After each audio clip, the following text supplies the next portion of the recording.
Hi, this is Joe Ziemba, the host of When Football Was Football here on the Sports History Network. Aside from my podcasting duties, I'm also a sports collector. And as such, I'm very pleased to share the exciting news that the Sports History Network has partnered with Rochester Sports Autographs, the largest JSA authenticated autograph distributor in the United States, where you can get deals on over 30,000 autograph sports collectibles. So as a collector, I was very pleased when I visited the site of Rochester Sports Autographs. The massive inventory is easy to search, carefully documented, and visually appealing.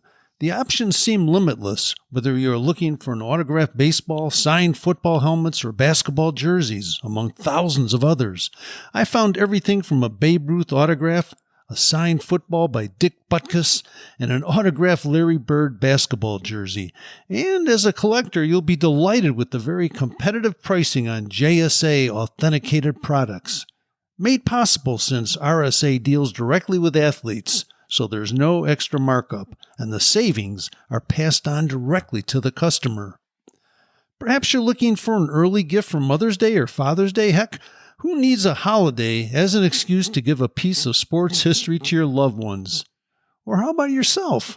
Today seems like a great day to add to your own sports collection, right? RSA even has film, music, and other entertainment autographs on the site, so there's something for everyone. All orders from Rochester Sports Autographs are top quality and shipped to your door with top authentication and a money-back guarantee. And to make sure RSA knows that the Sports History Network sent you, we created a special link for you. All you need to do is head to shoprsa.com/SHN. That's shoprsa.com/SHN to get your own piece of sports history today. Now it's time to take a sports break, a look at sports history on a daily basis. Hello, my friends of sports history. This is Darren Hayes of the Sports Jersey Dispatch podcast. Welcome once again to the Pig Pen, your place for all things great in sports history. And welcome to this sports break for the date of April 10th in sports history, as we will bring you some of the greatest events and birthdays of Hall of Famers for this day in history. But before we do, let's make sure you are aware that we are on social media. You can find us at PigskinDispatch.com. The Pigpen Sports History Hub will come up on your Twitter feed, as well as Facebook. We are at Pigskin Dispatch. We'd love to hear from you. You can also email us, pigskindispatch@gmail.com.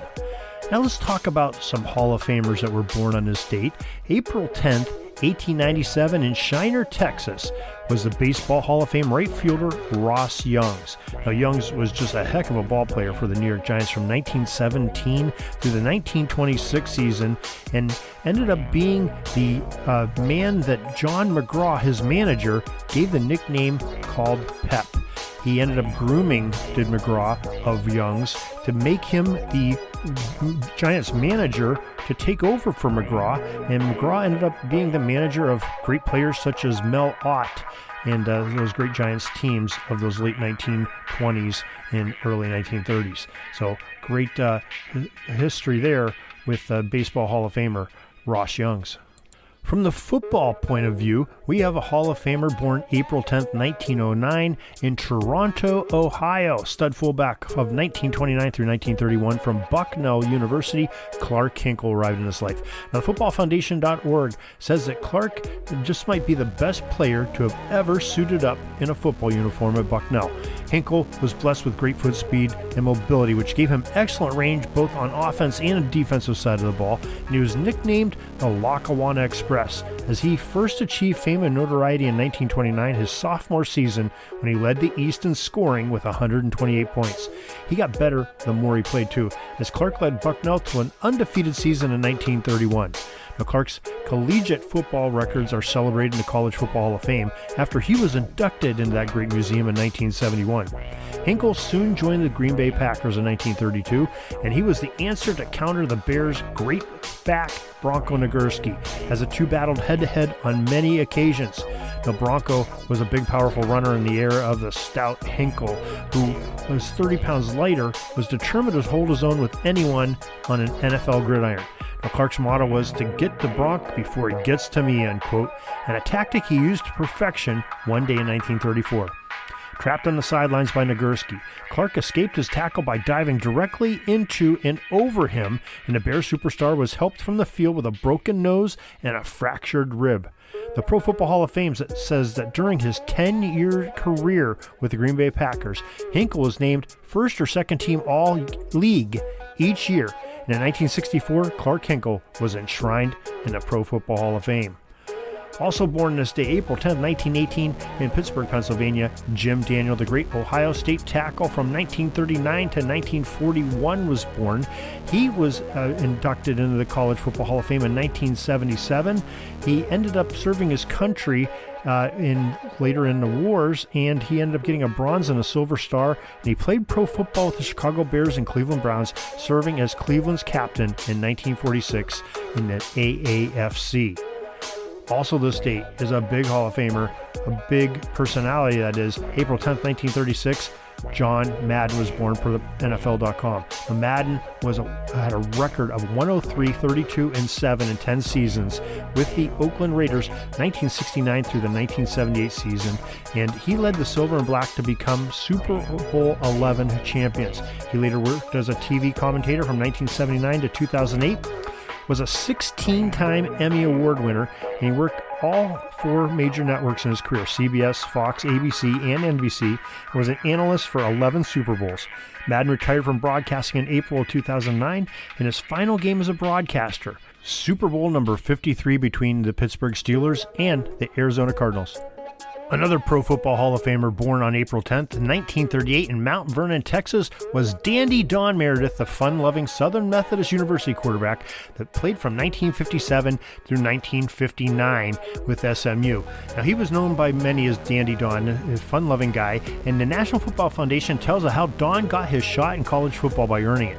Now, Meredith started as a sophomore year of 1957 as the third-string quarterback at the beginning of the season and completed only 4 of 6 passes in his first 4 games. Then against the favored Texas, he carried the ball 10 times for 72 yards and threw it short but straight, completing 6 of 9 passing attempts, including 2 scoring strikes for an unexpected 19-12 Mustangs victory.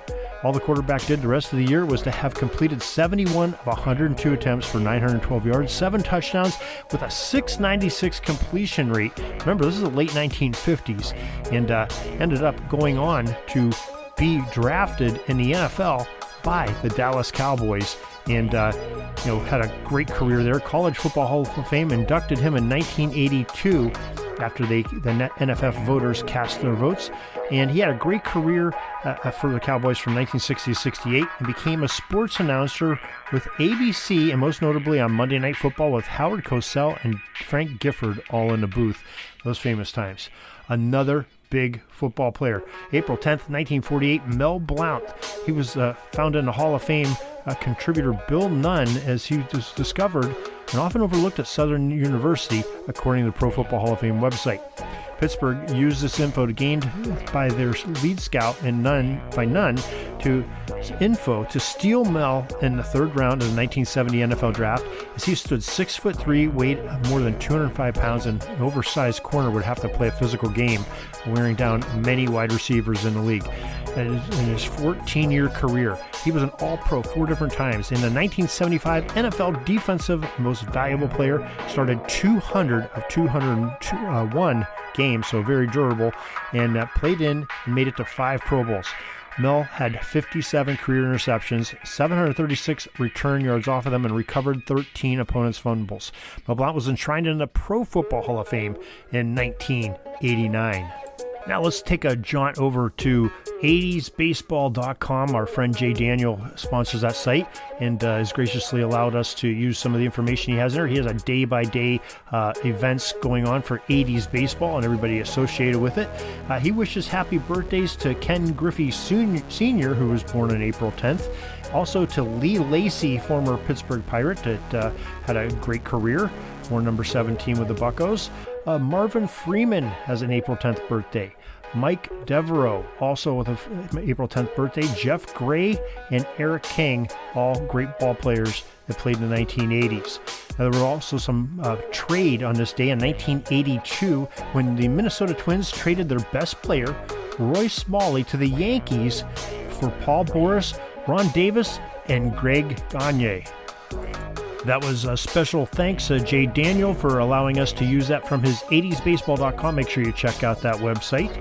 Okay, we have some great uniform numbers for this April 10th with some historic events, and one was a truly historic one. And on this day, April 10th, 1913, the New York Highlanders Baseball Club played their first game, being called the New York Yankees. It took place at Griffith Stadium in Washington, D.C., and President Woodrow Wilson famously threw out the first pitch as the hometown Senators doubled up the Yanks that day. 2-1 was the final score. April 10th, 1947, this moment may be even bigger. Jackie Robinson, number 42, famously put his name in ink in front of Branch Rickey, the general manager of the Brooklyn Dodgers, to officially and bravely break the color barrier in Major League Baseball. Of course, there was a minor transaction of the Dodgers buying the contract of Mr. Robinson from the Montreal Royals that occurred that same day as well. In other news on April 10th, occurring in 1956, it was the Stanley Cup playoffs. It was a final game played at the Montreal Forum in Montreal, Quebec. Star center Jean Bellevue, number 4, netted a goal and 2 assists as the Montreal Canadiens defeated the Detroit Red Wings 3-2 for a 4-1 series win, taking home Lord Stanley's Cup that day. And now we have a couple excerpts from NBA.com bringing these great nuggets of history for the date of April 10th. 1986, in a game against the New Jersey Nets, Atlanta Hawks stalwart number 21, Dominique Wilkins, made 21 field goals to match his jersey number, scoring a total of 57 points in the Hawks' 126-117 victory. Wilkins ended up winning the NBA scoring title during the 1985 and 86 campaign, finishing with a 30.3 points per game average, edging out Utah Jazz star number 4, Adrian Dantley, and the Denver Nuggets number 2, Alex English. Also on this date, April 10th, 1991, Dallas Mavericks fine guard number 12, Derek Harper, scored a game-high 34 points in the Mavericks' 97-91 loss to those Utah Jazz at the Salt Palace, becoming the first player in NBA history to improve his scoring average in each of his first 8 seasons in the league, as he averaged 19.7 points per game in that season of 1991, that is.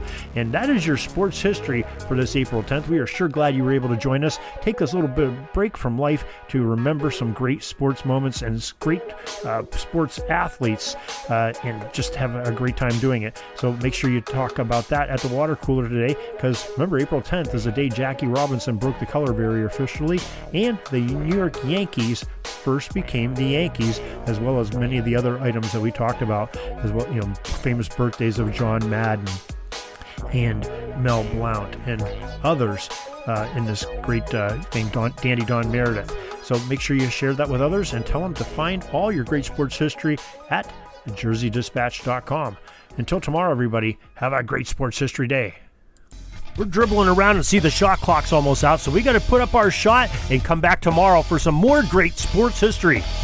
We invite you to check out our websites, jerseydispatch.com and pigskindispatch.com. Not only see the daily sports history, but to experience the preservation of great events and people that play the games. Find us on Pigskin Dispatch. It's also on social media outlets of Facebook, Twitter, Instagram, and don't forget the Pigskin Dispatch YouTube channel to get all your daily sports history.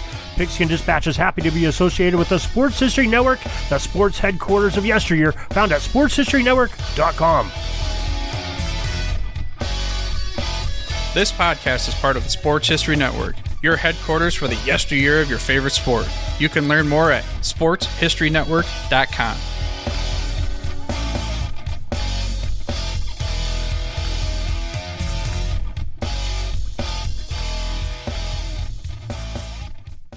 Hi, this is Joe Ziemba, the host of When Football Was Football, here on the Sports History Network.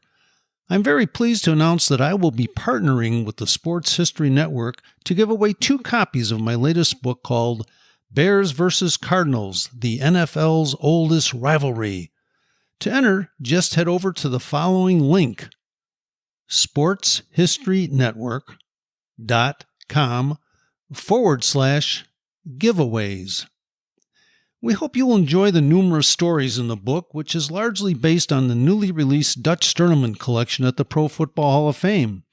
Dutch was the co-owner of the early Chicago Bears with George Halas and kept correspondence, financial records, and scouting reports, which now allow us to peek into the management of an NFL club during the first few years of the league's existence. Along the way, we'll meet unusual gridiron characters from years gone by, including a quarterback who could throw the ball farther behind his back than he could throwing it forward, a Bears lineman who was such a good tavern fighter that he decided to enter the boxing universe, and a Cardinals halfback who gave up the NFL rushing title by deciding to not show up for his team's final game of the season. And can we forget the time the Al Capone mob interrupted a Bears-Cardinals game? The new book was fun to research, and I hope you will enter our free contest today. Once the winners are selected, we'll be in touch regarding shipping as well as to inscribe the book personally for you. This might make a perfect gift for Mother's or Father's Day, or simply add it to your own personal collection. Once again, enter by visiting sportshistorynetwork.com/giveaways. Thank you and good luck.